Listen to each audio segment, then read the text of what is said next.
Oi pessoal, bom dia, professor Rafael de História, tudo jóia? Vamos dar continuidade aos nossos estudos. Sabe muito bem que a gente já fez as 4 semanas do PET, ok? Então a gente já vem de 4 semanas na terça-feira explicando matéria, na quarta-feira explicando o PET. Eu fiz isso com a semana 1, fiz com a semana 2, fiz com a semana 3 e a semana passada a semana 4. O Estado ainda não me mandou um novo PET ou qualquer coisa que venha substituir ou aula presencial. Então eu vou trabalhar com um tema aqui que provavelmente deve ser dos próximos PETs, ok? Essa semana eu vou trabalhar o tema Egito Antigo, que é um dos conteúdos principais de vocês. A gente já estudou pré-história, então o próximo conteúdo natural de ser estudado é o Egito Antigo. Bom, o Egito Antigo é uma das sociedades mais antigas que a gente tem registro, ok? Até por isso é um dos primeiros temas a serem estudados. Foi uma das primeiras regiões do mundo a se juntar em sociedade. O que é isso? As pessoas se juntaram em grupos para poder viver juntas. Né? A gente diz que, essencialmente, o ser humano é um ser sociável. Ah, que palavra difícil, professor. O ser humano gosta de viver junto. O ser humano tende a querer viver junto com outras pessoas e não viver sozinho. Você pode ver aqueles filmes de apocalipse, né? Quando a pessoa fica sozinha no mundo. Você pode ver que se ela tiver o melhor celular do mundo, uma Ferrari, a melhor televisão, o melhor celular, não faz diferença, porque ela está sozinha. Então a sociedade tende a viver, as pessoas tendem a viver em sociedade. E uma das primeiras a ser formada é o Egito, tá? O Egito fica na África, é um país, naquela época era um reino, né, do faraó, né? Hoje em dia é um país que tem um certo peso, um grande peso histórico, ok? É numa região desértica, então o Egito surgiu no meio de um deserto. E como é que você monta uma sociedade no meio de um deserto? É porque existia ali um grande rio que eles veneravam como divindade, que é o famoso Rio Nilo, ok? Então é um rio enorme, até alguns anos atrás era o rio com o maior tamanho, né, de origem ao fim do rio, seria o maior do mundo. Alguns anos atrás descobriu que a fonte do Amazonas, que é o nosso rio aqui, é mais para trás, então o rio Amazonas passou o Rio Nilo, mas não deixa de ser um rio enorme, né, o segundo maior rio do mundo. E é esse rio que vai dar suporte a toda a vida, a toda a formação do Egito Antigo, ok? O Egito vai surgir em dois, o Alto Egito e o Baixo Egito, ok? Só que o Alto Egito, ele é no início do Nilo, e o Baixo Egito no final do Nilo. Então se você vê o mapa da África, põe aí, editor, fazendo um favor, você vai ver que o rio corre da parte de dentro do Egito para a parte de fora, para sair lá no mar. Então a água, se você for pensar direitinho, a água está subindo, né? Não é subindo, é porque o mapa é dessa maneira. Então o Alto Egito fica embaixo e o Baixo Egito fica em cima. Tá vendo aí no mapa? A parte de baixo é o Alto Egito e a parte de cima é o Baixo Egito. Esses dois Egitos vão se juntar.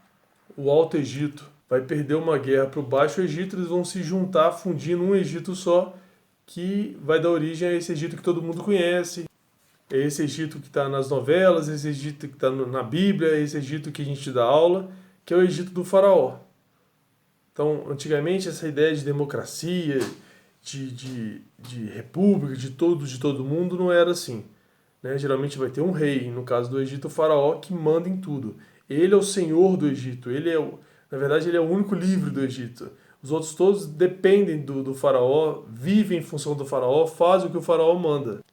Independente se é alguém da nobreza, se é algum soldado, se é um cara que mexe com o escrivão, um escriba, que, né, eles chamavam de escriba, ou alguém pobre, tanto faz, todo mundo era inferior ao faraó. Todo mundo vivia em função da vontade do faraó, ok? Então, politicamente era uma política centralizada. O que significa isso? Centralizava tudo na mão do faraó. Ele era o único poder. Você pode ver que hoje no Brasil, por exemplo, a gente tem 3 poderes: executivo, legislativo e judiciário. Então não tem só um poder, tem 3. Naquela época era um, então a gente diz que é centralizado. Está na mão da figura do faraó. Ele é o todo-poderoso do lugar, beleza? Além disso, eles misturaram um pouco de política com religião.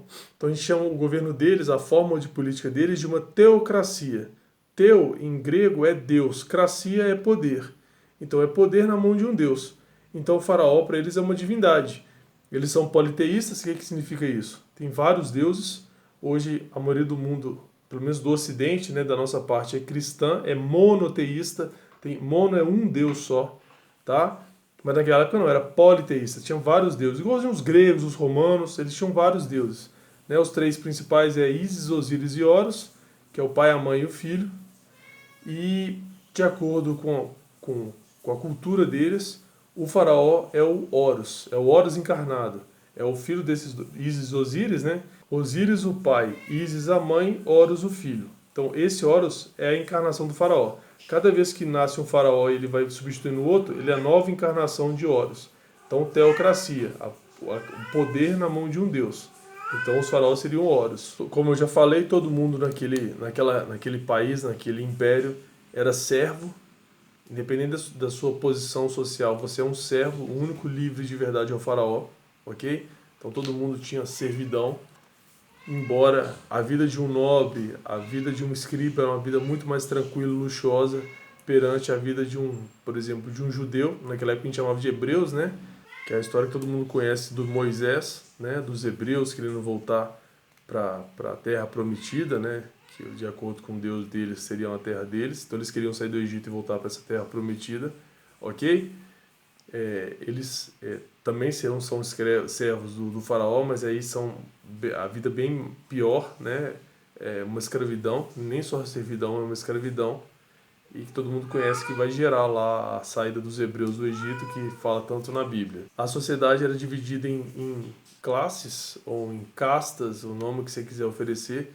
Ou seja, se você nasceu nessa classe, você vai morrer nessa classe social. A classe social mais alta, obviamente, é o faraó, né? Ele é o senhor do Egito, então ele está lá sozinho. A segunda classe são os escribas, os nobres e os soldados. Escribas são as únicas pessoas que sabem escrever, né? Igual hoje em dia, que a educação pelo menos promete ser inclusiva, né? Que todo mundo tem direito de aprender a ler e escrever. Naquela época não, existia uma classe para isso, que era para escrever, que são os escribas. Os nobres, que são as pessoas de mais alta classe junto lá do faraó, né? Tem linha de nobreza, tem vínculo com a linhagem do faraó. E os soldados são os guerreiros, os caras responsáveis por manter o Império Egípcio tão poderoso como ele era. E a terceira classe, que é a classe mais pobre, que são os artesãos, os camponeses, os escravos, ok? A grande maioria do povo está dentro dessa terceira classe. E naquela época você não podia mudar de classe, ok? Se você nasceu camponês, você morre camponês. Se você nasceu nobre, você morre nobre. Se você nasceu um hebreu, você morre um hebreu escravo. Então as pessoas se mantêm onde estão. É igual hoje em dia que você tem a liberdade de mudar de classe social. Não estou dizendo que é fácil, mas existe essa liberdade. Se você nasceu numa família de pedreiro, você não vai necessariamente ser obrigado a ser pedreiro. Se você nasceu numa família de burguês, você não vai ser obrigado a ser burguês. Você tende a ser pelo meio, mas você tem direito de ser o que você quiser. Se seu pai é professor e você quiser ser jogador de futebol, você tem direito de ser. Vai ter que correr atrás, treinar bastante e tentar virar o jogador de futebol. Naquela época você não podia. Você é um camponês, você morre camponês. Você nasceu nobre, você morre nobre. A religião eu já falei um pouco, né? Porque ela se mistura um pouco com a política. Então a religião deles era politeísta, já falei, são vários deuses. Além disso, tem agora um palavrão, né? Uma palavra muito grande, que é antropozoomórfica. Nossa, professor, que palavra difícil! Na verdade, é uma palavra em três. Então, antropo é homem, zoô é animal, mórfica é forma. Então, forma de animal e homem. Então, os deuses do Egito, eles têm forma de homem e animal, né? Então, por exemplo, Horus, que eu falei para vocês lá, que é o faraó, é a mistura de um homem com um falcão, que vai lá enxergar longe, por isso que ele é o faraó, entendeu? Anubis, que é o deus lá do submundo, é meio homem, meio chacal, tipo um lobo. Então isso é antropozoomórfico. Antropo, homem, na droga existe antropologia, né, estudo do homem. Zoô, animal, de zoológico, cheio de animais. E mórfica, de forma de animal e homem, ok? E eles também acreditavam em vida após a morte. Então ficou quase todo mundo conhece a questão da mumificação, né, da múmia lá. Então as pessoas de classe social mais alta, principalmente o faraó, quando morriam, passavam por esse processo de mumificação para garantir que eles tivessem uma vida após a morte, que esse corpo dele depois vai voltar o espírito dele vai voltar e esse corpo vai ser utilizado. Então, por isso você tem que manter esse corpo o mais mantido possível, o mais fixo possível. Então, eles vão fazer esse processo de mumificação, ok? Também tem a questão da engenharia. Então, também muito famoso, todo mundo conhece as pirâmides lá do Egito, ok? Então, aquelas pirâmides tinham significados religioso, político, militar, tem o significado deles, ok? Mas o principal fator é aquilo ali é um túmulo. Cada pirâmide que você está vendo é o túmulo, uma jazida de um faraó. Então o faraó ficaria ali embaixo enterrado com seus tesouros e ali você entrar você chegar onde ele está enterrado tem vários caminhos e ali armadilhas, tudo para evitar que roubasse ali tudo que era do faraó, porque ele era enterrado com todos os pertences dele. Então simplesmente a pirâmide tinha a função principal de ser um túmulo, ok? Mas como ele é um faraó, ele não podia ser um túmulo normal com uma pedrinha, aqui já José, Maria Antônio. Aqui, aí tem que ser uma pirâmide enorme, gigantesca, mostrando que o faraó era todo poderoso e diferente de um deus. Tá? Era assim que eles pensavam. E só para concluir, né, mostrei para vocês que lá no Egito todo mundo era servo do faraó. Também tinha os escravos, que eram os hebreus, que a gente chamou de judeu. E esses hebreus vão fugir do Egito.